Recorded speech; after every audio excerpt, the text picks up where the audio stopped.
Hey, how's it going, everybody? Sarasota Tim. This is going to be a viral video.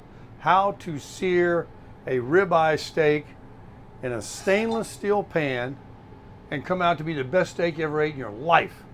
I've watched every video there is on YouTube. I've took the best of the best, and I'm still lacking a couple of things. I don't have the aromatics. I don't have actual garlic cloves. I've got some garlic salt. I got some Montreal steak sauce, and I got some Kerrygold butter. This is the first time I've used Kerrygold butter. Let me tell you, it smells amazing.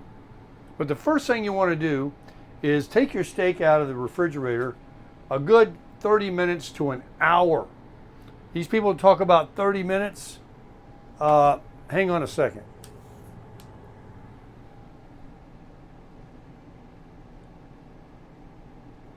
This is just about right. It's still a little cool because you don't want to put a cold steak in a hot pan because it brings the temperature down. We want to cook with high heat, not medium. This place might get smoky in here. I've already got a bowl of vinegar sitting over there to absorb the smells. But the first thing you want to do besides getting it to room temperature is, let me bring you in here a little closer and show you what we're doing.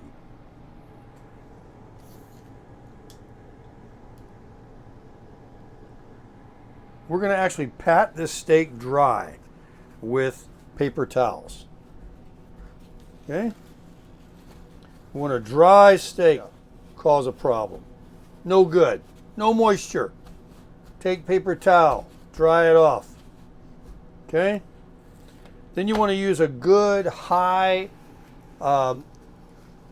resistant to the heat oil. High smoke. Let's turn this on high. Get this really hot. I mean, we aren't playing here. We're going to get this thing scalding. And in the meantime, we're going to put a little oil. I don't have the avocado oil and the ones they talked about that are high smoke, but I got EVOO here, which is pretty good. And you don't ever use vegetable oil. Any seed oil is not good for you.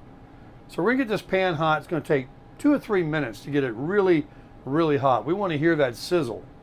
And then we're going to put a little oil in the pan, a generous amount of oil actually, because we're going to not just sear, we're frying this baby. We're getting it crusty. I've got it's only about an inch thick steak here. So it's not a thin steak and it's not a thick steak. This is not going to take long at all. Let's go ahead and get our seasonings going. Get you right on in here. Actually, I need to put the salt on there. I didn't get it out yet. Here it is. I don't have the sea salt or the, what do they call that? Kosher salt, which I need to buy because it's really thick salt. It looks really cool and they sprinkle it on. But this is Redmond's. Very, very good salt, but it's kind of, small. But this is not table salt. So let's go ahead and salt this baby up. They say you really don't even need to mess with this seasoning, but I love Montreal seasoning. So I'm going to use it. I don't care what anybody says. I bought it, I'm using it. This is my cooking video. Sarasota Tim. All right, so we're going to, both sides, Montreal, and we're going to use tongs, never use a fork. I'm going to use some tongs here. That pan's getting good and hot. Okay. Salt this side. Can you see it? Really salt it up. Don't be afraid. And then put some more of that Montreal on this side. We're going to use our Kerrygold butter to baste the steak in the end. Let's get our oil in here now. This pan's getting good and hot. Let's add that oil, a generous amount. A couple of 3, 4 tablespoons. Oh yeah, you can see that moving around. All right, let's let that get good and hot before we add our steak. Now we don't have too much of a fat side. They trimmed this one pretty good, so I don't have to hold it down on its side. We're actually just going to lay this one in and cook it flat. You want to make sure you press the steak down so that it is completely flat on the pan, so you get a good even sear. And then you do not touch it. Okay, we're already smoking big time, so let's turn this down just a little bit. All right, we got high heat there. Let's put it in, putting this steak in away from me.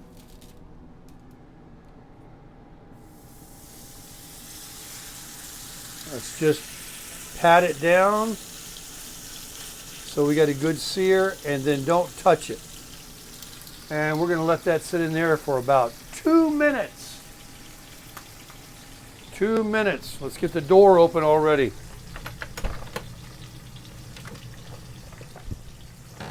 Get that smoke out. Just keep the heat up high. Don't get cheap.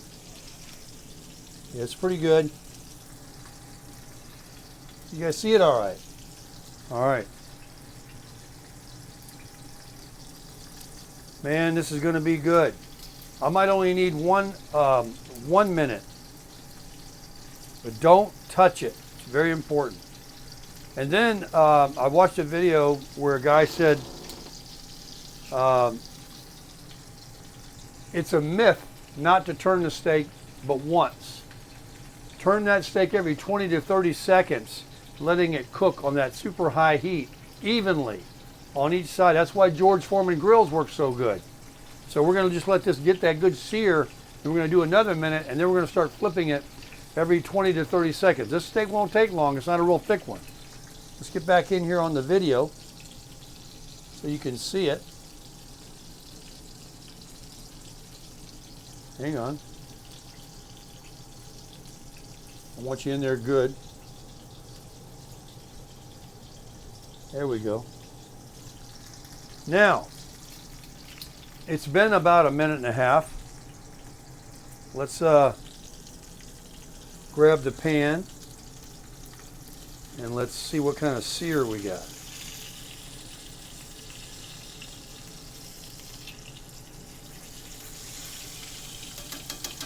I don't have what I want yet. I still got the good heat. If you have a black iron skillet, it might have seared a lot quicker, or if I didn't have to turn the heat down slightly, because if I had peanut or avocado oil that can go over 520 degrees before smoking. Let's get this cranked up.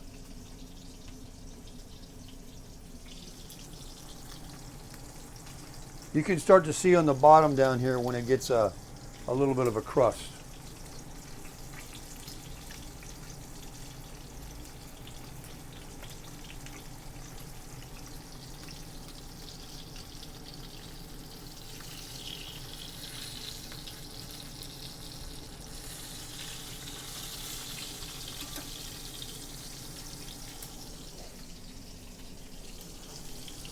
Still going, still going.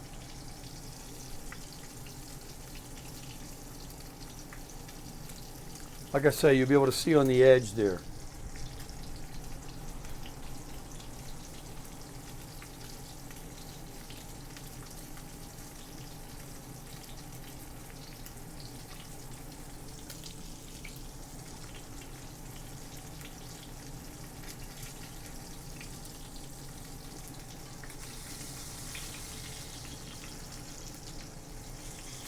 Go ahead and give it a flip and see what we got.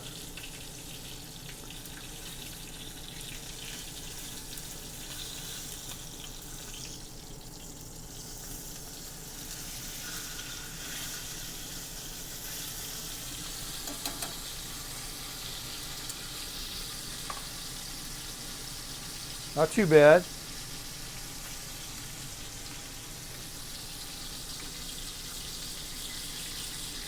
Not too bad. Let's get our butter ready to go.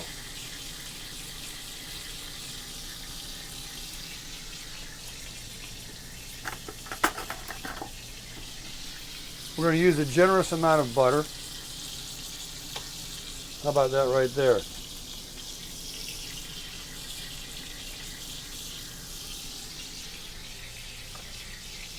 Get that ready for basting. I got a good basting spoon in here. Right there.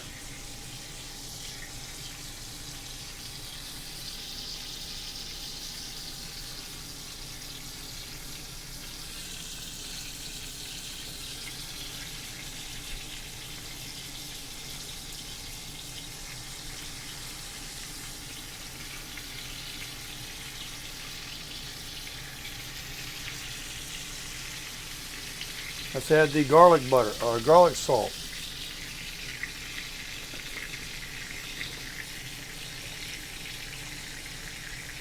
To the butter.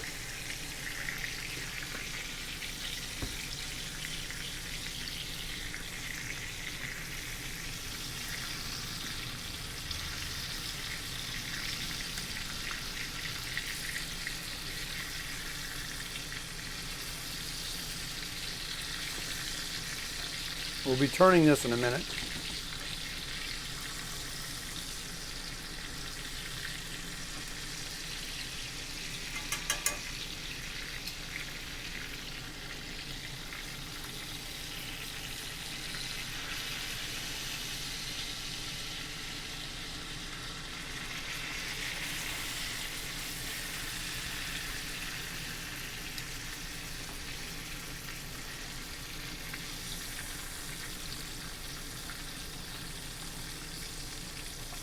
We got us a steak here, folks.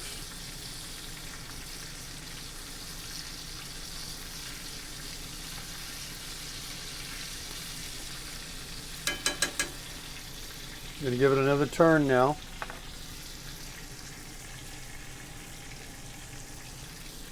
Use this here to help me out.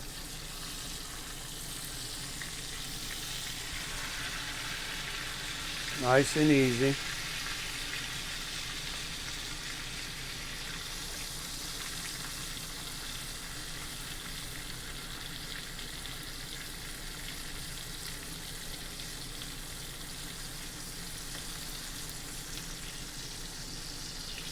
I think we're about done. We're gonna let that steak rest for 5 minutes and then we'll cut it open. Let me get out the best plate I got in the house. Special.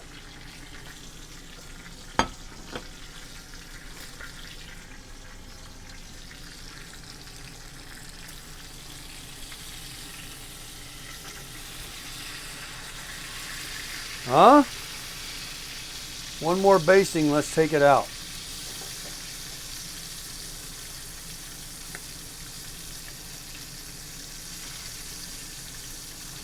If this steak comes out really good like I hope it does, I'll never grill one again.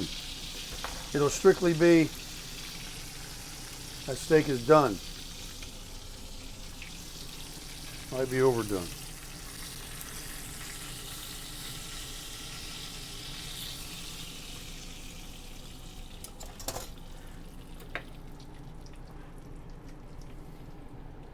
There you go, folks. In 5 minutes, we'll come back and we'll cut it and see how we did. I've got a temperature gauge, but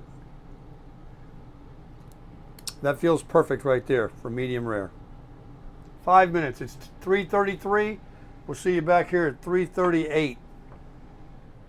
All right, the time is 3:35. We got 3 more minutes to cut this steak. And I've got my big knife, my fork. I'm going to cut into it. I'm going to cut the whole thing. It looks amazing. Can't wait. Be right back. Okay, everybody, it's 3:38 p.m.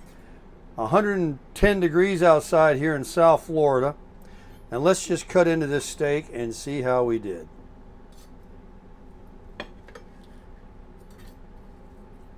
Sure is cutting tender, especially that piece right there. I learned about ribeyes that if you know what you're looking for, you can get closer to the chuck cut of one. Let's see how we did. I don't like mine raw. I like mine pink. And folks, that's what we have. Let's get to the thicker part here. Definitely a very tender prime cut. I'll be eating all this fat. There you go. Still got pink. Some people might like theirs a little rarer. I think this is fine. Right there. Now let's just give it a try. Excuse me. Smoke's getting to me. Take that piece right there, for example. How about that?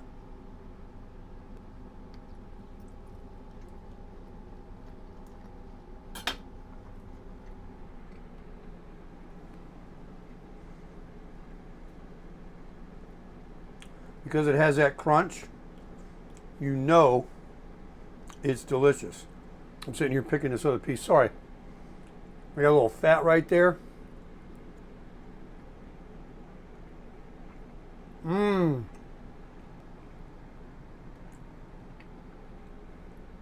Simply amazing, folks. Pan-seared, prime-cut ribeye. Make sure you get it room temperature. Make sure you dab it dry. Get you some good avocado or peanut oil. Use some good butter. Throw a couple of aromatics in there if you want. Some thyme, some garlic, and real garlic. And baste it with that butter. And enjoy, like I'm getting ready to do right now. Thanks very much for watching. Crush it.